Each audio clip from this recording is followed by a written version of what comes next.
Hello.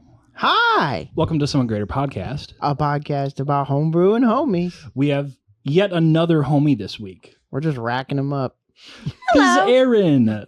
Hi, Erin. Hi, guys. She's the final homie of the crew Yep. that we normally do D&D with.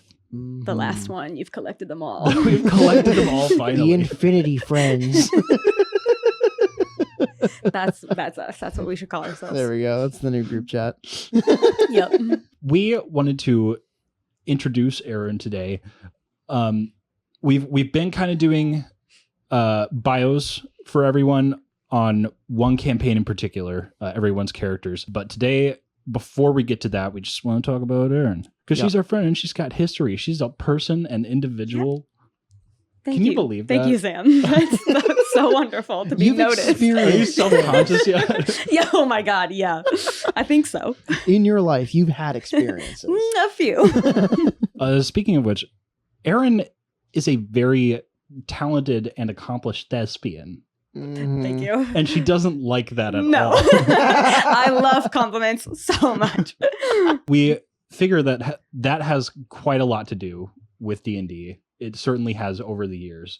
Yes. And we wanted to start out by talking about that a little bit. What is the main connection that you think that has prepared you with for your D&D experiences? Yeah. As a player, first of all. Well, yeah, as a player, I mean, I think D&D and theater, for me in particular, just go hand in hand. Mm-hmm. Like, I mean, my favorite aspect of D&D is the role play of it. I'm not much of a, like, stats, combat, like those kinds of things, girly. Like, I'll do them, but I love the role play of it. And I can just absolutely get lost in a character. Mm-hmm. And I mean, it's the same thing with theater. And I think theater in particular really prepared me for that. And something I always like tell people as well is that I think that, like, for all of my theater friends and everybody in theater, I think it is an incredible exercise to use, especially for improv. So I encourage, like, every person who does theater to try D&D, like, at least once or twice, just to be like, get experience with the improv, get lost in a character, like, really know their backstory, everything about them, like, they really feed into each other for you. Yes, absolutely. I think it was just like a little hop, skip, and a jump. How long have you been doing theater for? I'm trying to think of specifically All my the years. life. All my life. No, but like literally. One time when I was At little, I least- started and I haven't stopped. I was gonna say it's at least like 12 years, I think, because I Dang. started when I was in middle school. Mm. So it would be, I was probably around like 11, 12, 13 or something Yeah. when I started. So yeah, it's, oh my God, it'd be even more than that now because it's probably like 15 or 16 Have years. you ever counted all the shows Like- you've been in? So not all of the shows, but I did count all the Shakespeare shows I've done because when I was in middle school and high school, I was homeschooled, and I was homeschooled K through 12, but that's all we did Mm-hmm. because it was a very tiny little theater group, and so it was small resources anyway. But then, like, the director, the lady who was always putting on the shows, all she ever did was Shakespeare, except for one time when she did the play Our Town, but I wasn't in that one. So in total, I've done 12 Shakespeare shows. Dang. Some of them, one of them was like twice because then I later did it again in Mhm. college, but through the college that I went to. So it was kind of like the same show, but very different because they kind of modernized it. It was cool. That's fun. Yeah. That's a neat take on it. I like when they take, like, the older shows Yes. and they make them a yeah. little more. It was really cool. modern Like, it and wasn't everything. like fully like modern, like mid-century, like modern kind of thing. It was like, I can't remember exactly when it was, but Just it a was, little bit updated. yeah. It was like our clothing represented like that stuff, but we still had like the whole Shakespearean talk, Mhm. like It's everything. like, what the heck is that movie that they made about the Romeo and Juliet, and they just, like, put it in, like, modern day Los Angeles? but they Leonardo still, DiCaprio yeah, one. but Oh my they God, still have the So- original. Oh, that one. script. Yeah. I actually haven't seen that one. Isn't that crazy? I haven't either, but I've seen I- so many clips from it. Yes. I really liked it. Me too. I want to I've watch seen- it so bad. I've seen a lot of like remakes that people do that they don't realize are Shakespeare. Like, that was a big thing to do in the Mm. 90s where they did a lot of like Mm. rom-coms. Like She's the Man is one of them. 10 Things I Hate About You is one of them. And so like they were actually based off of Shakespeare scripts, but they were just like presented as rom-coms. But That's Oh, you They're blew really my good. mind with that just they're now. really good too. Yeah, we go watch them again and be like, oh. And technically, so is The Lion King, because The Lion King is based off of Hamlet. And then even Lion King 2, I had heard even that. Lion King 2 is Romeo and Juliet. Huh. So yeah. I haven't seen The Lion King too. Oh my God, you need to. It's so good. See, part of the thing is like I'm listening and I'm like, that's fascinating. I haven't seen the shows. Like, I don't know any of the That's theaters. fair. I mean, at least stuff with like Romeo and Juliet, you get like the general idea of Yeah. it because they're so popular. Hamlet, but- Macbeth, I know the Yes. general Yes, ones, correct. but And that- those, I've never done all actually... of those. Except for Romeo and Juliet. That's one I've Hell not yeah. done, which is weird. Shocking. Shocking, I know. Have you done any But- of them multiple times? So I did, it was, what's it called? Much Ado About Nothing. Mhm. That was the one that I've done twice. Okay. But every other one, there's so many Shakespeare plays. Like every other one they've all been like their own. Do you have like a favorite? Absolutely. Okay. Yeah, I do go back and forth sometimes. Hamlet is just so iconic and I love it. But that was not my favorite show to be in. My favorite show to be in was Macbeth. Okay. That was, and actually our friend Justin was in that one with me. And cool. Yeah, he was so good in that one as well. And I got to be Nice. one of the Weird sisters, which is like one of the witches. And that was so much fun.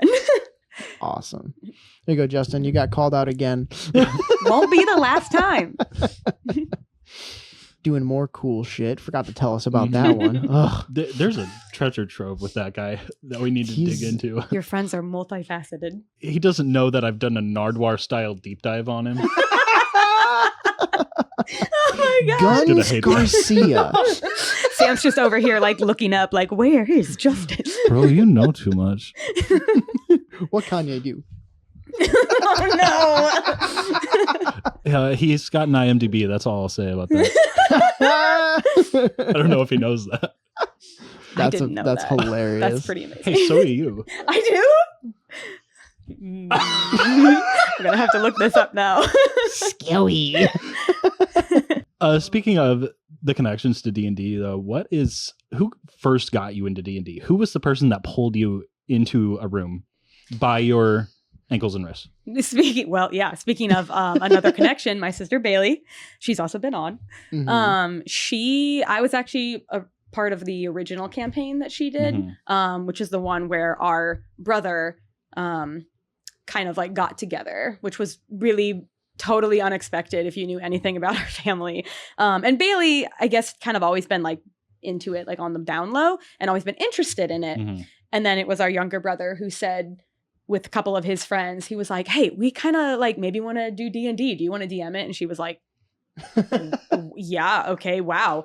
And then of course asked me to do it. And I was totally in. Like I thought it was something that always Mhm. sounded cool. That's And kinda so crazy. Not to yeah. interrupt you, but like I don't think that's a detail that even Bailey mentioned. Really? That Jed was the one. Yeah. Yeah, it was Jed and his Initiated that. friend Cole and Jacob, not our brother Jacob, a different Yeah. friend.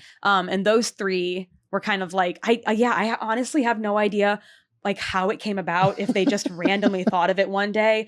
But I do remember when Jed asked her, because I was there, it was like at one of our family dinners, and I remember her just kind of being like awestruck at first, because again, we love our younger brother, but he is quite different than her and I, especially in a lot of ways. I tend to think of him as the one that's not a nerd. Yeah. You know? And he totally is about like his own things, but it's just not like the stereotypical Yeah. nerd things, the way that like the rest of us are. He just has Um, very different special interests. Correct. Yeah.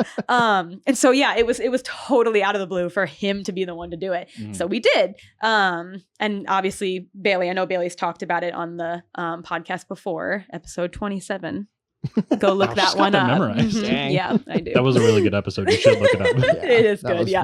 fun. But yeah, it kind of like went for a little while. We switched a lot of different people around. Then it stopped for a little bit. And then she invited me and Justin, who was also originally part of that, back with our same characters with you and Sophia. And then we have ours Gotcha. like from there. That's interesting. I didn't realize that Bailey's campaign was the first time you'd ever played D&D. Yep. Yep. I had never touched it before. So Yeah. And she also, when she got into it and like started prepping for her DMing, that's when she got into Critical Role. And it kind of became something that her and I did together because I had moved out by that Critical point. Role was? Yes. Yeah. I had moved out and she was still living at home. And I would go and visit her on like Thursday nights because she would always be watching it when it was coming out. And I didn't really know anything about it. It was already in its campaign 2. And I would just kind of like go and sit with her. And then it immediately pulled me in because I was like, these people are all actors, you know, they're voice actors specifically, but they're actors too. And so I was just like immediately enthralled. These are my people. Yeah. And then I knew some of them from anime and everything. And I was like, oh my God. And yeah, from there, Laura Bailey, Ashley Johnson, Travis all of Willingham these actually too. names. Yeah. Yeah. Dude, And so I want to meet Travis so bad. That's He's the one lovely. person that I'm like, I will do anything to meet this man. he meeting him, I met him at C2E2 one time and it was genuinely one of the coolest like celeb moments I've ever had. He's Hell so yeah. kind. Hell yeah. There's a few heroes I'd meet against my better judgment. Yeah. Yes. Yeah. They were like the only people that I met my heroes and they were awesome. Uh-huh. So. Nice. I feel like they would be in many cases with, you know, Yes. that sphere of people, Yeah. Critical Role, Yeah. and its friends. Absolutely. Yeah. Yeah. So I met Laura, Marisha, Matt, and Travis. And Laura and Marisha, I felt like had a little bit more of a reservation, which makes a lot of sense to me as women, especially with some of the fans that I know, like Laura has from video games and everything too. But I was a fan of hers from Fruits Basket, the anime. Oh, I didn't know she was in that. She voices the main character, Toru. Okay. Yeah. And she was one of the voices like from when they originally did it, and then they've redone it recently since. But I'd been a fan of her like since then. So I actually brought an edition of the first couple mangas that like they redid it recently, and so I had this big book and I had her sign that. Nice. And I think it was kind of fun for her to be like, oh, like Fruits Wow. Basket, like like An me OG from fan. that. I That's said, probably a uh-huh. much different Yeah. angle than most of her fans. Yes, Mhm. exactly. And then when I met Matt and Travis, they were really cool because they kind of like spent time to like talk to you. Like I asked Travis a question and instead of just being, you know, we're in the line, there's like a bunch of people, they have tons of photos to do. And I asked him a question and instead of just kind of being like, yeah, okay, see ya, he like stopped and like thought about it and was like, that's a great question. And then we just talked a little bit and I was just sitting there like, this feels like I'm at coffee with a friend or Oh, something. yeah, yeah. Like, yeah, it That's was really awesome. cool. Do you think there was a specific moment, because that was you started playing D&D in Bailey's campaign. Do you think there was a specific moment of like that first session or whenever it happened that really made you go, okay, I'm going to love this game? It's funny, I don't really remember the first session very well. It doesn't have necessarily have to be But the first one thing that sticks out to me is there was another girl in the campaign with us, and she played a character, like her and I both played characters that were kind of similar to us. Hers especially, because she'd also never like, you know, touched D&D, so she was going very much with what she knew. Mhm. And there was a moment where our characters were like trying to be like sneaky about something, and we had to just role play something, and it just came like the top of my head. I was like, we should do this, and we did it, and it worked really well. Very good. And I that's a moment that sticks out to me that I just kind of remember being like, this is really fun, you know, like this is now we're like telling story, and we really got to like act that, and that was really cool. Nice. I was gonna say another thing too, just, you know, a fun little friendly call out here, but the fact that Bailey's campaign was your first time ever playing D&D, I was like, aha, that explains Dej a lot better. Yeah. Well, yeah, Dej is a very interesting character that I'm sure we'll get into with some. Dej has gotten fleshed out so much, but like Yes. as like a starting character, like I want to play this. I'm like, okay, Yeah, that makes I sense. wanted to play a emotional like rogue with a tragic backstory and like very stereotypical. That's okay though. We all do it. We all do it. I know Well, they're my Dej a little bit less. What's the through line there for you?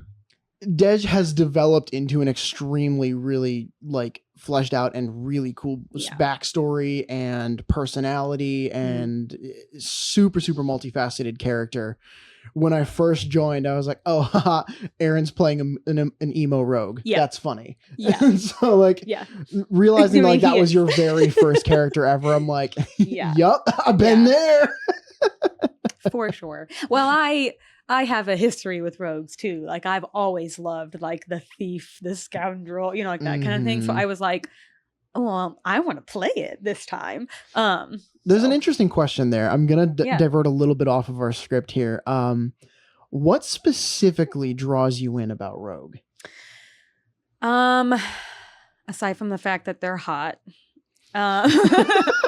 usually, I love the I like the sneakiness of it, and typically I feel like they're quick, kind of characters. I like it mechanically, sneak attack. So much fun. Can't I mean, go wrong with sneak attack. yeah, you get to roll however many dice when you start. That's fun. However many dice you want, basically. Literally. Yeah, literally. But yeah, I mean, I think I was very intimidated when I started D&D by all of the, again, the stats and the numbers of everything, because I do not consider myself a numbers person. I struggle with it a lot. And so I remember seeing stuff like spells and these kinds of things and being like, oh, magic seems fun. No way. Yeah, I was like, I am never going to get the hang of this. There's too many things to read, at least with the sneaky boy, it's really easy. You just hit and you get sneak attack damage usually. So yeah, because I was going to say, rogues have also always been one of my favorite classes. For me though, and this is just, opening the door to my heart here. For me, Rogue was always one of my favorites because I'm like, I don't feel like I'm all that skilled in my life currently, and I feel clumsy and awkward. So I'm like, I'm going to play a dexterity and charisma rogue that has all of the skills and very good charisma, and I can be a people person and I can just do whatever anyone asks me to do. And so there's just that little part of me that's like, I want to feel helpful. Okay. All right. Call me out a little bit too. If I'm getting deep about it, if I'm thinking about it, going back, I definitely am a big people pleaser. But I am good with people. I've always known that I'm easy to talk to. It's, I find that skill to be something that was just kind of natural for me. And so rogues usually have that charisma kind of built in. Yeah, it plays a little bit to your strength. Yeah, they can get away with stuff, all you got to do is talk. And I was like, I'm great at talking. So watch me. I can do this. Yeah. Little did I know I can talk myself into a lot of bad situations. But yeah, that definitely plays into it for sure. Yeah. I've said it multiple times, but that's one of the biggest struggles I have right now with playing my character Ito, is that I don't have a ton of skills and I don't have a ton of things that I can do outside of combat. And he's still a very influential character and he's very, very big presence outside of combat. But when it comes down to rolling to do things outside of combat, I'm like, oh God, please. Praying to every dice god there is. Right. But yeah, that was just, I wanted to ask about the rogue thing because there's always a reason why someone picks their first class. And I think that's a fascinating question. I'll say a little bit deeper dive into Erin as a person too. Rogue, I think, was very natural for me because I used to play pretend all the time. Make believe was my thing, specifically me and my best friend. Her and I, she's a year younger than I am. We grew up literally living next door to each other. We would hang out every single day and we were always playing make believe. And I actually think that it kind of has to do with the decision of why I played Dej as a man. As my first D&D character, was playing the opposite sex for me. Mainly because that's kind of all we did when we were growing up. Her and I always played guys because that's kind of all we saw. In a lot of mainstream medias, the duos were usually guys. So whenever we would make believe, we'd be I'm outing myself here. When we play Yu-Gi-Oh! Or we'd be playing Sonic the Hedgehog, and these things. It was always male-led characters. Yeah. So her and I then created our own. We created Dej and Ollie. And Ollie's actually my character. Dej is hers, technically. And she called him Dej because it's my brother's name backwards. And I thought that was so funny. We were like, oh my God, Jed backward is Dej. That's so funny. Let's use that. So when I created Dej as a character in D&D, I expanded on him because his like full name is Deja Vu. Play on Deja Vu because that's kind of his thing, like with his rogue stuff. But that's technically where the name came from. That's awesome. Yeah. It's really funny. But yeah, again, technically I had a different character. I kind of just meshed the two because they both were thieves in like that medieval-ish, kind of time. And they were really bad thieves. Like they were more comic relief than anything. Got the Miguel and Tulio thing going. Yes, correct. Oh my Just God. like that. Yep. And so I'm still waiting for someone to throw them at me in like one of my campaigns. That would be really, really good. Both is good. We should definitely do that. I kind of just meshed those two together, and that kind of created Dej and gave it much more of like a horrible, tragic, sad backstory. As one does. Yeah. Because normal people don't go on adventures. Traumatic. People with traumatic experiences. Someday I'm going to do that. I'm going to throw that at one of you guys. I'm just going to be like, I got bored of farming. Well, expect trauma to happen then. That's the caveat. There you go. Something had to lead us all to maladaptive daydreaming. Ugh, Yeah. damn, you're right. Out us like that. It's like a prerequisite. Yeah, I think so. Something I know about one of your characters is that it is at least somewhat influenced by a book you were reading at the time of their creation. Yes. Is there something similar happening with Dej? No, I don't think Dej necessarily, aside from, again, just that whole, like, he's kind of bits and pieces of, like, The all archetype. different archetypes. Yeah. Yeah, like Flynn Rider. Okay. Robin Hood Mhm. from the Disney Robin Hood. All kind of little bits I and can see pieces Flynn of being that. a really big influence Yes. for Yeah. Dej. Yes, I wasn't. It's not like I had just watched the movie recently or anything. It was kind of just like I was like, Sometimes oh, it just happens. To yeah, you. and I was like, oh, rogue. All rogues are like this. Putting them in a Frying box pans. like that. Oh. Yeah.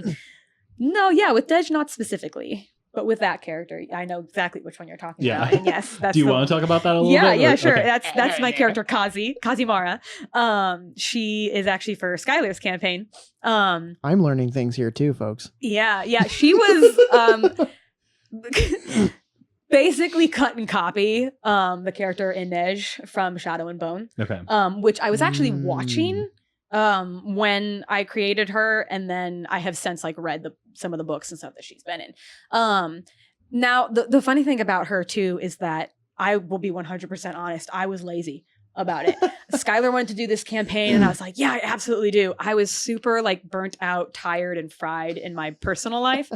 And when Skyler came to me with that, I was like, I have no capacity to create a new character. Like I so admire people like Skyler who have like 500 characters in their back pocket, just like automatically it could be like, yeah, that's the one I want, or just makes them up on the spot. Yeah. I have a hard time doing that.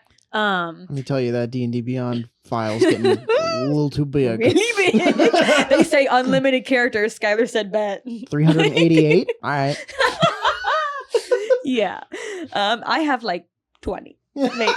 Because Ooh. for me, I think this pulls back to theater a little bit too. I really have to connect Mhm. like with the character to feel like I can actually get a story like out for them.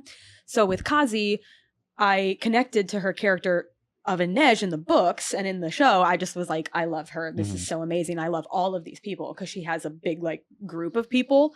So I kind of just literally copy and pasted them and sent them to Skyler and was like, this is it. The funny thing about that though is that there was like too much because she's already a fully fleshed out character. So like I gave Skyler all these ideas and he graciously was like, maybe we should cut back a little so that she has room to grow. And I was like, yeah, you're right. You're right. Like smart, which I'm very glad we did because I do think she's quite different now. Yeah. Like she has a lot of similarities. Her build is very similar to what I think Inej is in the books. But she's quite different. Yeah. She's becoming her own person for sure. Yeah. Mhm. I was going to say, like, no matter what your intention was with her, like, she will become her own thing no matter what. Yes. Yeah. Because inevitably you put a little bit of yourself into your Oh, yeah. character. So I'm going to be bringing something to her that like the character of Inej and Shadow and Bone does not have because it's written not by me. So Well, and also I'm loving the direction that you're going with Kazi anyway, because you guys leveled up rather quickly at the beginning here, Mhm. and because I wanted to get you guys to the point of getting subclasses as fast as possible, because Yeah, that's subclasses where are it gets so fun. key to your characters. And That's you where actually, a lot of the identity comes from. I Yeah. agree. And you actually chose one of the subclasses that I had actually just created like a week before that session. Really? Yeah. That's so funny. Kazi is one of the homebrew subclasses that I made just on a whim, and Sam and I were both like, "This is really cool. This is pretty awesome." I'm like, man, I hope we get a chance to play this one day. And you were like, "Can I try And this?" I said, hello. And I literally looked at it and I was like, "What the fuck is that subclass? Where did that come from?" I was like, what are you looking at right now?" And I looked at it, I was like, "Oh yeah, that's what I made." And I was just going through D&D Beyond like, oh, I think this fits her character and her backstory really well. I'm going to pick that one. I'm just picturing like it's like you perusing your players' files like in bed after a session with your wife sleeping next to you and just going, "That's that guy! That's that guy!" Totally. No, I'll tell you what did happen though, because you texted me in the session, because we were like talking about subclasses and whatever, and I was like, just keep in mind, I'm gonna have you guys level up soon. Mhm. Think about what subclass you want. And you texted me and you were like, can I get this subclass? And there was literally, you guys might have caught it, a moment in like someone was role playing something, and I was just like, yeah, that's great, that's. And I kind of did like the fuck is that? That was when I had to like go back through my list of subclasses, and I was like, oh, yeah, You're like, yes, absolutely. Playtest my new homebrew. It's just so funny. So far, it's been great. Good. No issues yet. I'll tune it back when she starts killing everything. Yeah. Mhm. This may be a hard read you have to make this early, but what part of yourself do you think might show up in that character down the line? Ooh. In Kazi. Mhm. Um, Or has? It's time for self-reflection. Yeah. So I'm going to try and see if I can remember exactly what it was, because I've extensively talked to my sister Bailey about this. About each like character has a Yeah. bit of me. Kazi definitely has like the emotional reservedness. She has the like, but almost at the same time the fearlessness that I like wish I had more of, because she is very much like when her mind is set on something, she's like right there going for it, you know. Whether or not that turns out to be a good thing, I'm thinking of like, yeah, our first session, like first or second session, she like ran after a child because she thought they were bad. Like, Child was caught possibly stealing from the party, and she was Kazi like, said, absolutely not. death. Well, yeah. Maybe. Almost. Thankfully, she had wonderful people to pull her back. She's the very. I think she'd be the part of me that would really turn my like heart off.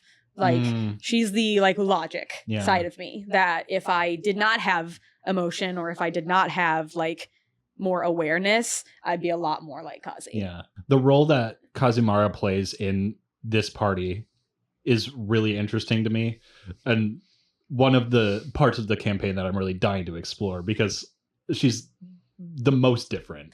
Oh my god, she's so serious, and you guys are all so silly. Yeah. Like I was not expecting. I made this like dark character with like rich tragic backstory and things, and then we have Justin's R Deep, and he's like this wonderful what's that race called? A grung. The grung. He's a frog boy. Wonderful grung artificer, and then you have Bailey's character Dimmelin, who's just like such a little ditz, and then you have Sophia's Momohi, and they're all like so vivacious and just kind of silly, and like they look almost cuddly and friendly and fun, and then you have Kazi, who is like beaten, bruised, broken down, and We're like basically- so somber. We're basically playing Happy Tree Friends as a D&D.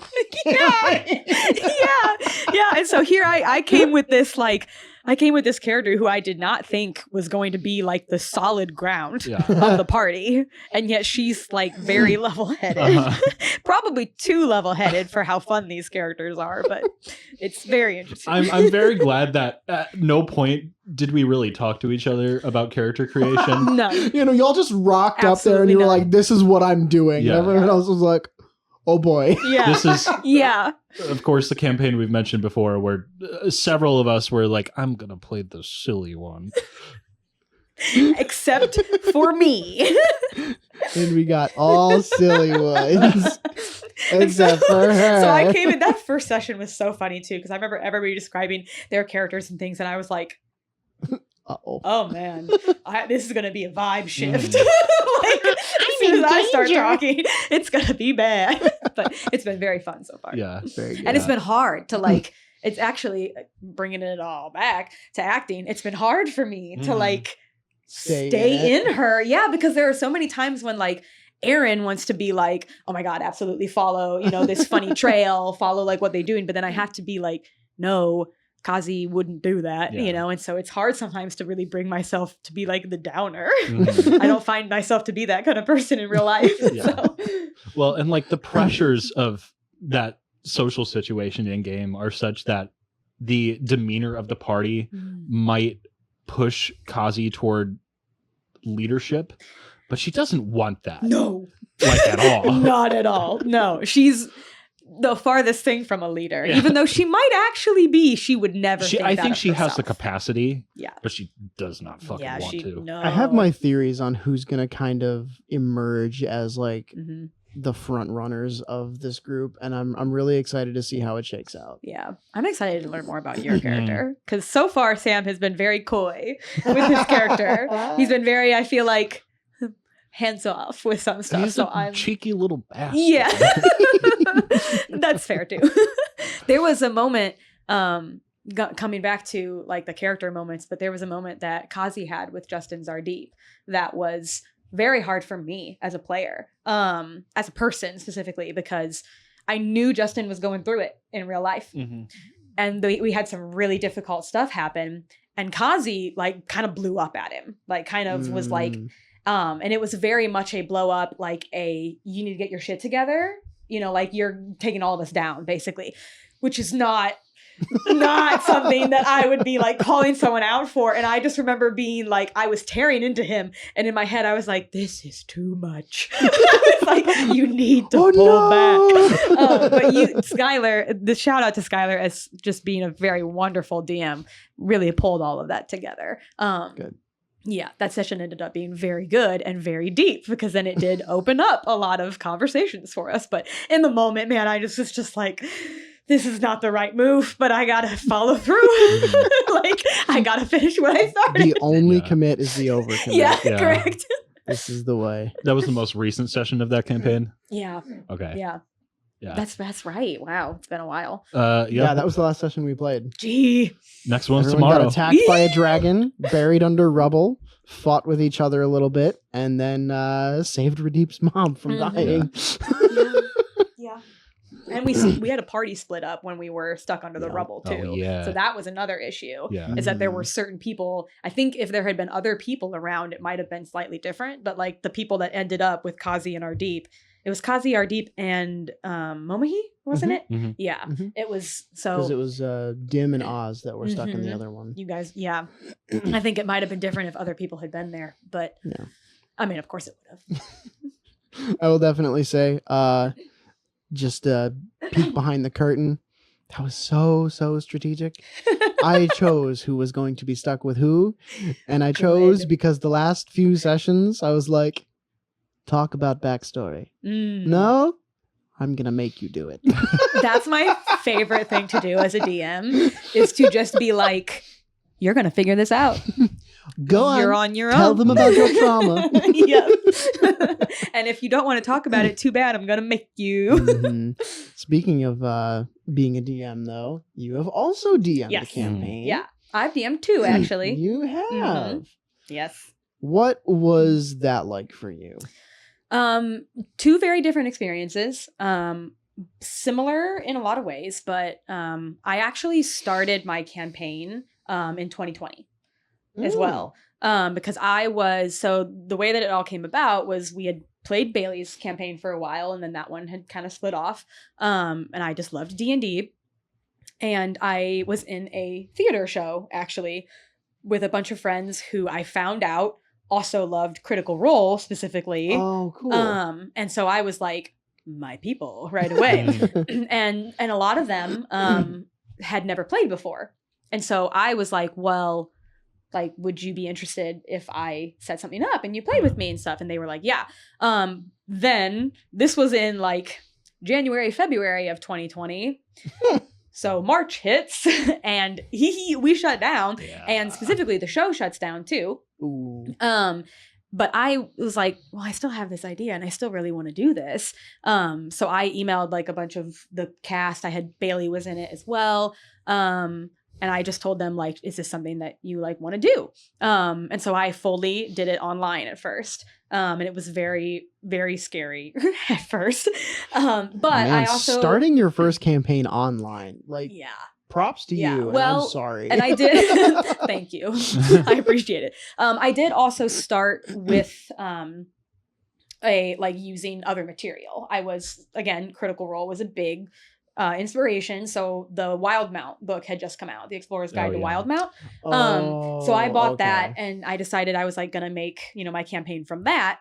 And something that they have in those books that's really helpful is that they have like basically a mini like starter that starts your characters from like 1 and gets them to 3, and then you can kind of like go off where you want. Yeah. So I was like following along with like a pre-made story.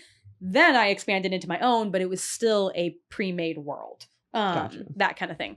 And of course, as Matt Mercer himself would say, you expand on it because there's a lot in there for like me to create.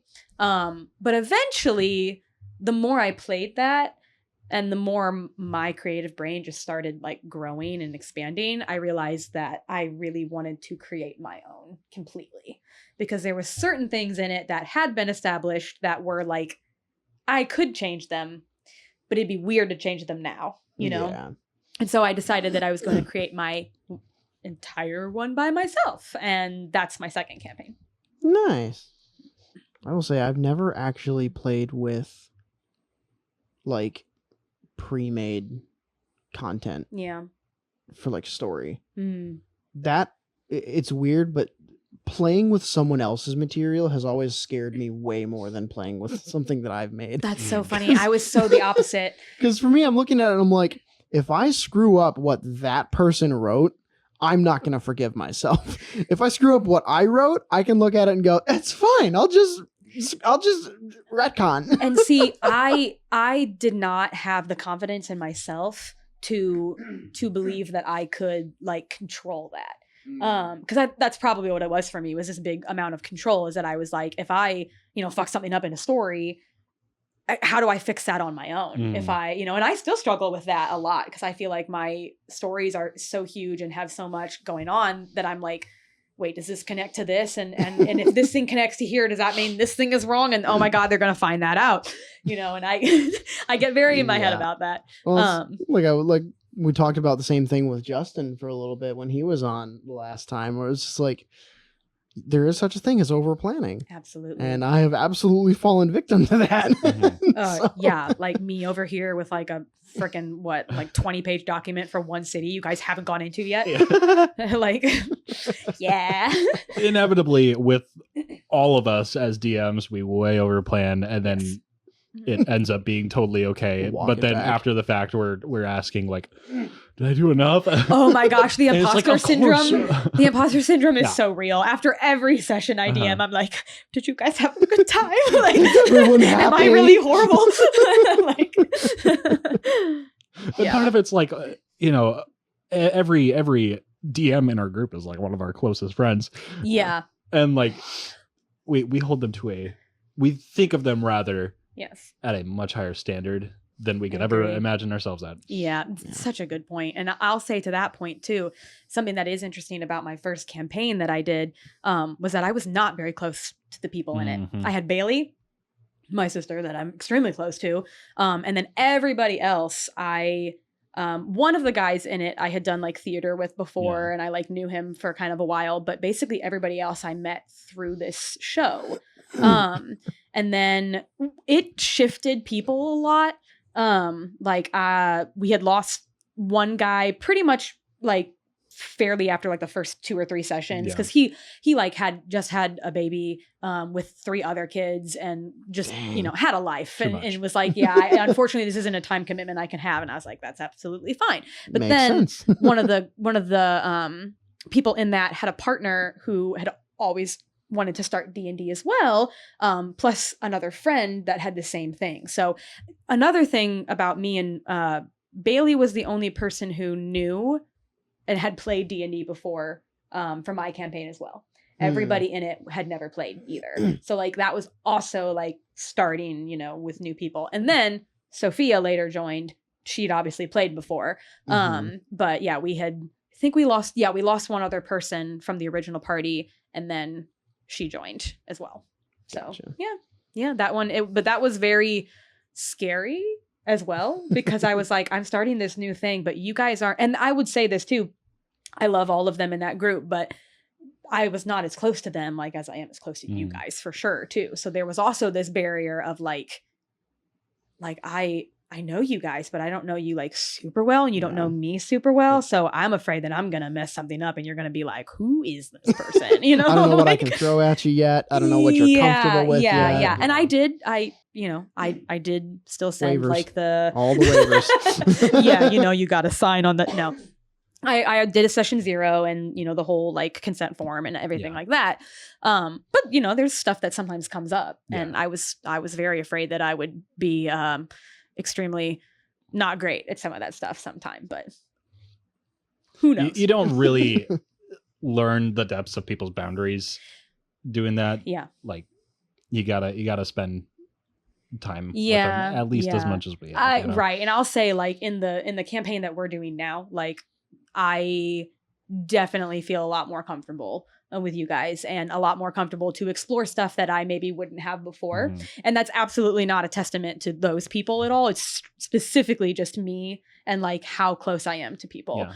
Well, I'm glad that you're able to do that now, and it's nice being in a group that all feels the same way about it, which I know not a lot of people have the luxury of that. And I pray for every D&D player that is what you will find. Yes. That you will find a group that wants what you want from the game. Yeah. Because that is like the peak of playing D&D.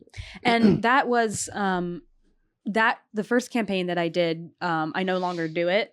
And that was definitely a challenge to go through. I had never gone through the experience of saying like, I'm done. And it really weighed on me for a long time. I felt like I was like a quitter, and I felt like it was like, I promised this story to these people and like, they're gonna hate me like for this, like they devote so much time with me and now I'm just giving it up. They were all very wonderful and gracious. And I decided to be also 100% honest with them, because that's really what you have to do is communicate. And unfortunately I just did not have the creativity for that story anymore. Like it was, and I do think a lot of it was being confined with what was already there as the material, and me being like, I have all of these other ideas now and I'm so burnt out on this story. Like I was like, I can't, even the stuff that I had for it just didn't connect well with me anymore. And I was like, I can't think of anything else to like make this fun the way I originally wanted to. And so then I was feeling like, I don't want to present a story to these people that I care about and love that isn't exciting or isn't something that I care about. And isn't a story that you care about. Because they would feel it. I know they would, and so it was a very tough decision to make. But I am glad that I did it, because I do think it grew me a lot as well. And I'm going to hold you to starting another campaign at some point because the stuff that I helped you come up with was way too fucking cool. And we're going to put that back in something somewhere. That's true. Skyler helped me out so much. So did Sam too. You and Justin helped me with some. Yeah, that whole misspell book that Twilight created, which wasn't fully my original idea. It was just something I like took from the internet. That was so funny. What is it? Picasso says, "Good artists copy, great artists steal." Yep. Something like that. Yeah. That's the quote I live by. But yeah, you guys really helped me out with that a lot. So, and I wanted to add it in this campaign, but then I was like, damn it, Skyler knows everything now, and I can't do that. You're very good at not metagaming, though. I bet you would still be fine. I could do it. It would just, I would want to metagame because I love it so much. I would want to. No, I get it. For sure. I think you would be thinking of the possibilities for spells. Like, what the heck would I have come up with? Yeah. Well, I think now with the stuff that you helped me with too, if it does show up in the campaign I have now, it's going to be like one thing is going to show up and then Skylar's going to be like, oh my God, I know all the rest of it, so that's the problem. I can't just be like this one little tidbit. Oh yeah.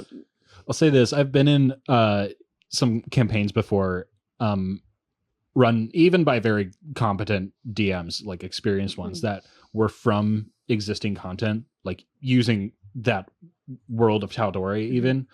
And those experiences led them to, eventually get to thinking about their own worlds on the grounds that like this isn't quite doing it for me and isn't gonna cut it in the long run.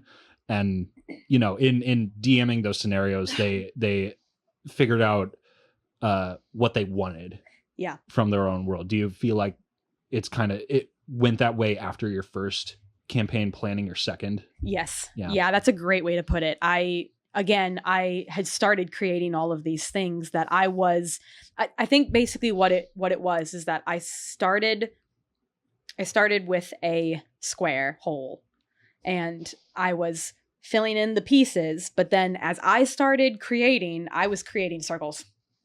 And then I was trying to like mold them and shape them into what was already there, and it just wasn't working. Like it was just this like, no, I need to build this on my own. I have to build a circle hole. Correct. Yeah, I have to dig it. You turn it 90 degrees, it fits in the square hole. Yeah. Oh, yeah, there you go. Where does this Should have thought of that. That's right, the square hole.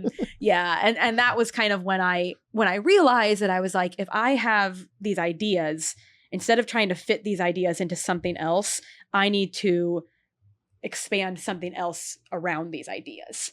And that is kind of when I was like, okay, well then I could just create my own world, And again, I steal a lot.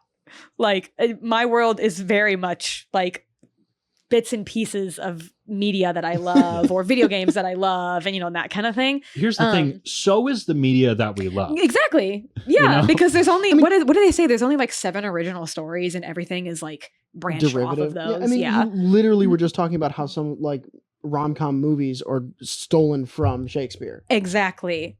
There may or may not be Shakespeare themes in my campaign that you guys will find. Hell yeah. Mm-hmm. I don't expect anyone to get them, but they'll be in there. You're going to do your research. We're going to be like, Skyler, you have to read this play. I'm just going to come to you after a session and be like, Hamlet? I'll be like, no. Goes home furiously reading Macbeth. I have to find it. This is the one. Wait, this character has the same letters as that character. It's an anagram. You have a lot of DMs in your life. Yes, as I it do. turns out. Yes, I do. Do you feel like there's any particular inspiration you've drawn from them? Absolutely. I thought you were going to ask me who's my favorite, and I was about to be like, whoa! I would not do that to you. It's totally But I know the guys. answer. That's true. No, I love them all for different reasons. The same way, you know what? It's the same way I love all my characters for different reasons. But yes, I definitely pull from you guys a lot. Like because I think all of you are extremely talented in all of it, but there are definitely things that when I'm like playing sessions with, different people as DMs, like certain stuff that I see highlighted. And so I kind of like take those pieces and go like, oh, I really like the way this person did this, or this person asked it in like this way. I do that with again, media too. Yeah. Like one of my favorite DMs is Abria Iyengar. Yep. The way that she does like inspiration, and she really gets like her players into a story by basically just like letting them do things. And I really like that. Like, I know some people are like way more like strict on rules and things, but I'm like, fuck it. Like I know I like the story of it. And I know you guys are really good at it and you like it too. And so I'm always like, I'm gonna do that. I'm gonna give inspiration here, or I want you to describe the cool thing you're doing instead of me narrating everything. Which is a little,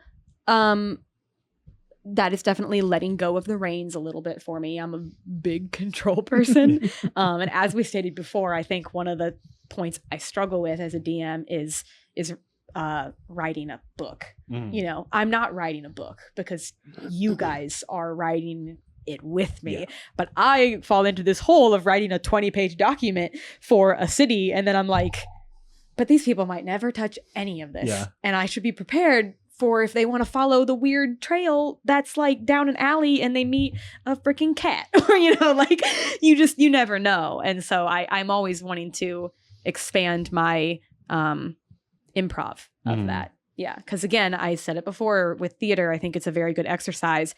I still need to exercise it. Have you, speaking of writing books, have you seen my Obsidian vault? We've mentioned Obsidian on the podcast before. It's a fantastic tool for those of you who are writing D&D or taking notes. You better send me a screenshot of that. I have. Yeah, that's scary. Many. You better put it up on the screen right now. Yeah. It's extremely a lot. It's really cool though. Like I admire that. And I'm like, that's awesome. That almost makes me sweat from nervousness. Oh my God. Obsidian files are always crazy looking, dude. Gosh. Yeah. And for every single one of those dots, wherever he puts us on the screen, every single one of those dots on there is a note that I have taken. And it's not like a few sentences note. Like it's like a paragraph notes. This is why I have just like full on Google documents that are just like, this is for this one place. And then it's, you know, huge. And I put pictures and everything because I'm very visual. Yeah. Have a lot. You mentioned wanting to write a book as a DM. And it just kind of drew a connection for me that a lot of both players and DMs that I've either spoken to or interacted with in campaigns myself have just spontaneously gone in the opposite direction. Like had an intense urge to write the book of their completed or partially completed campaign after the fact. Or like, you know, some other form of media. One of my coolest experiences with that was in college. I was in this media production club that I was a part of, specifically like audio stuff is what we did. And there was a friend of mine in that club that approached me like wanting to make a podcast of her campaign that she had played in from her character's perspective. And it was like, cool. Yeah, it was like self-narrated. Really neat. It was so fun. We did several episodes of it, and it was just 10 minutes long, each of them, like journal entries really is what they were. Yep. But you know, with a whole bunch of sound design going on. The one I can never get out of my head is the one that I did like a chorus of goblin noises for. Oh, I bet like that was she walks into a bar and you just hear like a cacophony of myself in the background. Did you like the different like inflection of your voice? Did you make some of them like really high and low? Well, I sat in front of a mic for maybe 15 minutes just doing crazy variations of like you know, amazing. I love that. Oh God. That's fantastic. I would absolutely do something like that. I mean, the media thing is like of course, like I want all of our campaigns to be like animated TV series. Oh, yeah. Like, you know, like there are times, especially for Sophia's campaign Dual Rift, there are so many moments that I literally like take a mental screenshot of like, this is what it would look like from in this the show. angle. Yeah. Like there was one just recently that happened that I am like convinced that I'm like, either somebody needs to draw the still frame. Is it with the like, mirror? is it the, no, it was that Because that is stuck in my mind for like a month and a half. it was the one with the teleportation circle. Where Sirius had like just finished it and then was like Elle was like holding him up and like his sister had come through and like there was just this angle that I like saw the whole thing from like and I was Renaissance painting. I was like, this needs to happen. Like holding his body and looking up at the god rays through the trees. Literally. Sam sees my vision. Thank you. See, the one that I have always thought of, and I'm gonna hold on to this so dearly for the rest of my life, is from my campaign, the last session. No, it would have been the session before, with everyone's characters down in the pit fighting, except for Bailey's character in the stands, and then just the shadow of the dragon flies over the God, pit. yeah.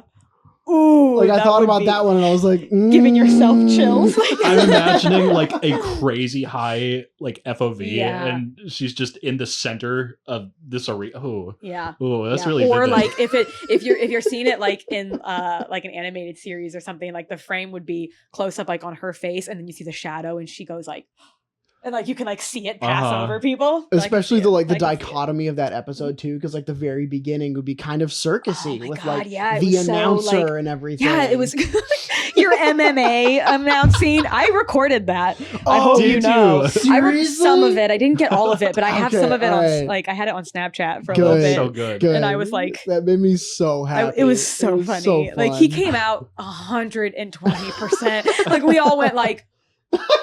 Well, he asked us all for walkout songs too. Like that was really fun that you like incorporated that portion of it, that we all kind of got to know our own moment because like our walkout song was happening and we got to kind of describe like our name. You guys got to give yourselves flavor in that stuff. Yeah, so that was fun. That's always my moment of like, if this were animated, that would be my magnum opus. And I think that's where I struggle, is that I think of all of my stuff like that. And so even my campaign, I'm like, this is like a movie, but I'm like, it's not. It needs to be pinpoints, and then you guys like creating everything else around it and inside of it. I just have the outline. That's have really a lot of it inside. What a lot of the planning for my campaigns has been, is like really finely crafting like a few moments and then just accepting the fact that they're gonna get there how they get there, but and also you will like, never secretly be hope they get there this way. Yep. You know? Yep. I can't shake that. Correct. Yeah. You know, people talk about DMs that railroad, and that absolutely is a thing.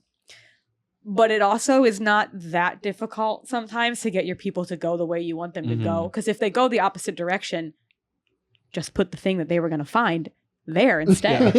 You know, like there's ways to get around it. I'll still kind of put you guys in boxes occasionally.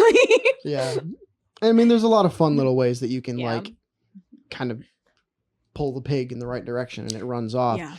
Specifically with my campaign with you guys. You've had some frustration with this. I've had some frustration with this because I didn't get it at first. I wrote all of this shit and I was like, it's going to happen this way. And then I was like, nope. Go that way. Go that way. What are you fucking doing? And I realized all I have to do is just that one tiny little thing from each character's backstory that they are really, really fucking butthurt about, and just put it where I need them to go. And I'm like, there's lamps over there. Dim, there's lamps. Oz, maybe that person knows about your mom. Go. Do it. Yep. Go, behold, fine. And that's what it is. And that was one of my biggest struggles and concerns at first, is because I was like, well, I don't just want to give away everything of somebody's backstory right away. You know, so I didn't want to like put too much in. But in my campaign that I'm doing now, I've basically just been like, fuck it. Like there are certain things that I want you guys to know. Yeah. Like almost as soon as possible. But I'm going to, let it come there naturally. But you're right. If I want you guys to go a certain direction, all I got to do is just be like, hey, this little carrot dangling in front of you, that's part of your backstory that you like. It's right here. It's over there. Go get it. And immediately Yep. they will inevitably always go. We found out some things really, really quickly. Yeah, you we did. I was actually expecting Sophia to keep her secret a lot longer. I mean, were it up to her, she certainly would have. Yeah. You know? Yeah. No. And I actually didn't want to tell people right away. But then we were you It guys just were having a happened in conversation and conversation. she's like, by the way, I'm a princess. And I was like, oh, okay, we're here we go. letting that go right away. Let's do it. Okay. It's so Like- funny to see, gloves are for off. one, Sophia's character, and two, that character in particular just get grilled for their Yes. darkest secret. Oh my God. Like, not someone you would expect to crack. Not a player or character Not you would player expect to or crack. character. Exactly. Oh, and Sophia and I have a very fun, I think, dichotomy between us, because it's been some of my most crowning, achieving moments to make her surprised. Yeah. And there have been multiple moments in this campaign and the other one that I Uh-huh. did with her where she's had to kind of stop and like look through notes, and I can just see it on her face. She's going, fuck. Fuck. Like, I didn't think she'd do this. And I always just like bask in the glory. I'm like, haha. Yes, I've But I stumped know, you. but I know she's going to do that to me. And she already Oh, has yeah. a few times, like Oh, even yeah. in subtle ways right now, but I know she's going to do some major things and I'm going to be like, dang it. But I'm excited for that. Hell yeah. That is the comparison game that we play with each other, is just trying to surprise each other. Yep. And that's one of the hardest parts of being a DM for a group of friends who DMs for each other. Yeah. It's And who like, know each other there's as well as we do. Yeah, there's never going to be a point where you're not thinking, how would so-and-so have done this? And I feel like this other person would have been able to handle this topic better than me, Right. or something like that. Like, it's never not going to be in the back of your mind. And so I think that's a really unique thing that kind of makes it a little harder. And it Yeah. really forces you to lean on your friends to say, like, no, we love your approach to this, and we really, really Yes. enjoy everything you are doing in your campaign, because I would have done it differently. Mhm. And so I'm glad you did it this way. Yeah. Yeah. That's a good point. And I also will say to that as well that I think that it's okay to let your players know some things and like to give them behind the veil. I always say that, behind the veil, it's like the because sometimes it's fun to kind of give you guys stuff like early, Yeah. but not give away big things, but to let you know kind of the thought process Mhm. behind certain things. And I think, Skyler, for you, like you helped me with my campaign with like some of the mechanics and stuff because like I said before, I do not feel like I'm very good at that. And I don't mind, I don't mind being like letting you help me create that and technically knowing how this person would maybe attack or like something like that. Because I do think you're a very good enough player to not be like, he, I know how to do this. Like, I know you said you maybe fear about it, but I have not seen it. So That's good. I appreciate that. Also, helps that I have really bad short-term memory. So I'll help you build something, and they'll be like, wow, that was so much fun. We'll get into a session, and we'll kill someone. I'll be like, oh, fuck, it was that Whoa. person. You're like, wait a minute, I made that. That's fair. I recognize that body. Yeah, that is fair. Oh my God. I've got a bit of a curveball for you here as we're starting to wrap it up. Yeah. If all of Blondie's albums are classes, which ones are they? Good luck. Oh, no. Okay, so for those who don't know, he's referring to Taylor Swift, my other obsession. And I will also let me find their handle because hold on, I have to shout somebody out. No, because somebody has done this. Somebody has made, there's this creator on Instagram that I follow, and I think they're on like TikTok and stuff too, who literally has created like a whole entire world called the Tay Realm. Mhm. And it is all of her That's so albums funny. have like different The Tay sections, and they're Realm. all, it's like D&D, like they all have classes and stuff. It's so fun and so cool. It's Aleph Anon, I think is what it is. Okay. Let me find the specific handle for you. Or I'll send it to you. And you Yeah, can put just it up. send it to us. Yeah, they're so cool. I got sidetracked. What was your specific question? All If the they were albums are classes. Ugh. Which ones are they? See, now I feel like I'm just gonna follow along like what they did, but I mean, would you change it? If it's right, it's right. if it's right, it's right. True. Reputation is the one I want to start with Uh-huh. because that's the big one. I feel like Reputation is like probably fighter rogue. I want to call it rogue because it's like my favorite, and I'm like, well, it's technically not my favorite, but one of them. Folklore and Evermore are so similar but Folklore is definitely druid. Definitely druid. That checks out. Yeah, Evermore is probably like Evermore might kind of be like warlock actually, because it would Okay. still be like spells and things, either that or sorcerer. I could maybe see sorcerer. Mhm. I'm going so out of order. My brain is like all over the place now. Okay. So first one, debut. Probably, what is like the most stereotypical class you can think of? Fighter. But maybe, but less like Ranger? Less like, martial. maybe Ranger. Ranger might be a good one. You're thinking Yeah. like what's the most like bland character, Yeah. less featureless? Yeah, correct. Ranger. Yeah, because we Sorry, love Rangers. debut, but Sorry, Rangers. Yeah. She grew. She grew. Yeah. I'm also not the biggest country fan, so her earlier stuff not my cup of tea necessarily. And then we have Fearless, Speak Now. I might be getting those out of order. I'm a fake fan right now. You put me on the spot. Fearless is probably fighter, actually. Yeah, that one I can see for sure. Speak Now, wizard. Paladin. Speak Now is paladin. Why Paladin? Because it's so like, I feel like because it's so like much. I would almost say cleric, but I feel like it's a little bit more self-righteous. Again, love paladins.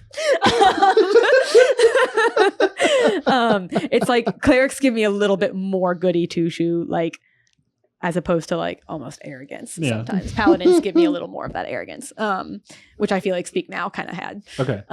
Yeah. And then Red's very stereotypical as well. There's a class that I'm trying to, it's like on the tip of my tongue. Actually, Red might be Barbarian. Okay. Weirdly, because that one's kind of one of the like it started to get more angsty and like angry. Like Reputation really gets the reputation of being like her like aggressive, angry, kind of one. But it's not as much. I kind of think Red has some more. Would you say Barbarian for Reputation too? I did at first, but Yeah. I think that one maybe more is like fighter rogue, Okay. like because that one has a little bit more of that like.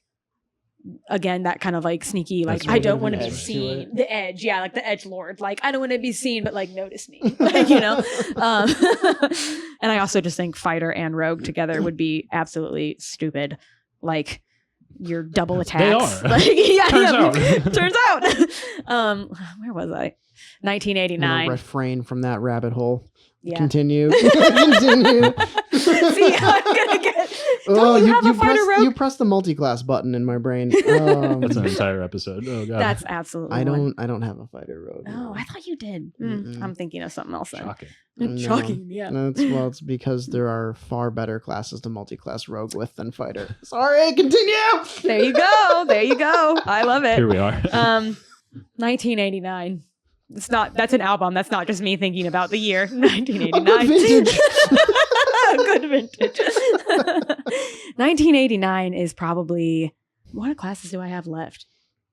I mean, you can double up. Yeah. Yeah. We have Artificer, Bard, Barbarian, Oh, Cleric. 1989 I think would be Bard. I mean, obviously they're all albums, so you want to be like, they're all Bard, but I think that one was like her shift from, because that was her official shift from country to pop. Mhm. That like, and that was such a big move for I her see. that like that. I think that's the one that That would makes fit sense to Bard me. most. Yeah. And then I did Reputation, Folklore, Evermore, Midnights. Midnights is Wizard. Oh, Just because of the vibes too, Yeah. but also like she even mentions like witchy shit in it, you know, like that's Wizard. Like, yeah.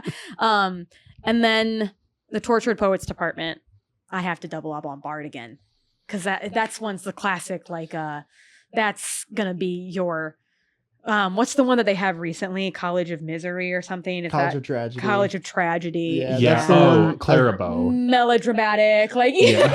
yeah, you're so right. Thank you, Sam, for understanding sorry. me It's and just- listening to the albums. Like, Sam is a friend that will try and get into the stuff that you get into too. I- It's very nice. I don't listen to Taylor Swift. You don't have to. Sorry. You don't have to. I still love you enough, Skylar. Don't Okay. worry. I just love Sam more right now. Oh my god. All right, I'm gonna head out. Yeah. All right. I'm gonna head out. Yeah. And then if you want me to get really technical and talk about the hidden albums, we'll talk about those next time too. No, I don't. Because I was gonna say that would be a kind of a fun thing to maybe have you back for and clarify Yes. the ones that you doubled up on, separate them by Yes. subclass. Mm, Absolutely. Also, That'd be a great idea. I would love to think about this more, like not on the spot too. Yes. I feel like I Mhm. forgot half of the classes. I that there definitely are. put you on the spot on purpose, but no, like we'll yeah, get back that's to Oh, it. yeah. absolutely fine. I'm supposed to be good on my feet. Well, that's something we'll circle back to. Yeah, I'll give you guys a full extensive list. Wonderful. Hell yeah. Hey, Erin, thank you so much for coming on this little podcast of ours. Thank you. We appreciate Of it. course, it was so much fun. Mhm. And fellas, if you have been inspired or otherwise influenced by the things that you've heard today, maybe you've remembered something that was tucked away in your little brain, I want you to take a big magnet and go magnet fishing for that memory in your mind and send it to us at summongreaterpod@gmail.com or at summongreater on Twitter. Are you good, my friend? Yeah, no, I just wasn't expecting magnet fishing in the brain.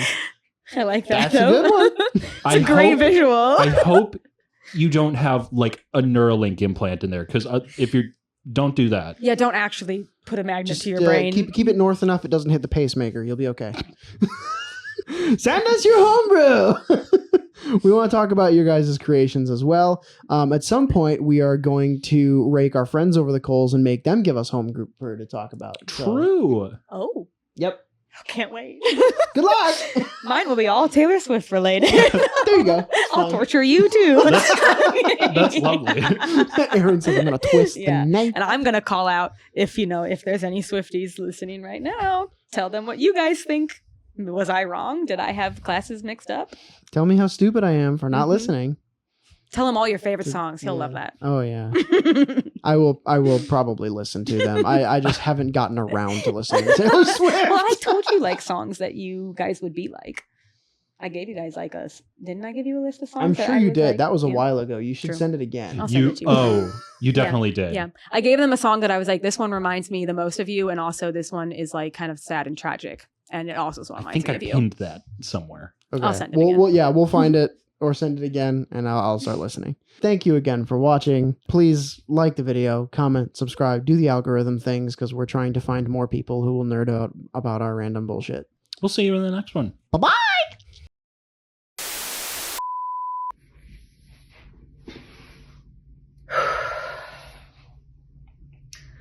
This is really hard for me to say, but I have to admit when I've done wrong and when I've made a mistake. So I would like to apologize to all of my friends, to Taylor Swift, and to you. During my episode of Summon Greater podcast, I was asked to categorize Blondie's discography into D&D classes. And when you're put on the spot and you're trying to come up with all of these things, sometimes stuff gets missed. Your brain's moving so fast and you're trying to come up with good answers. And, well, I guess what I'm trying to say is that I forgot one. I forgot Lover, one of Taylor Swift's most famous albums. I'm heartbroken. I'm ashamed. I just can't believe that I would make such a big mistake. I'd completely understand if my Swiftie card is revoked. I'm not even sure I deserve it anymore.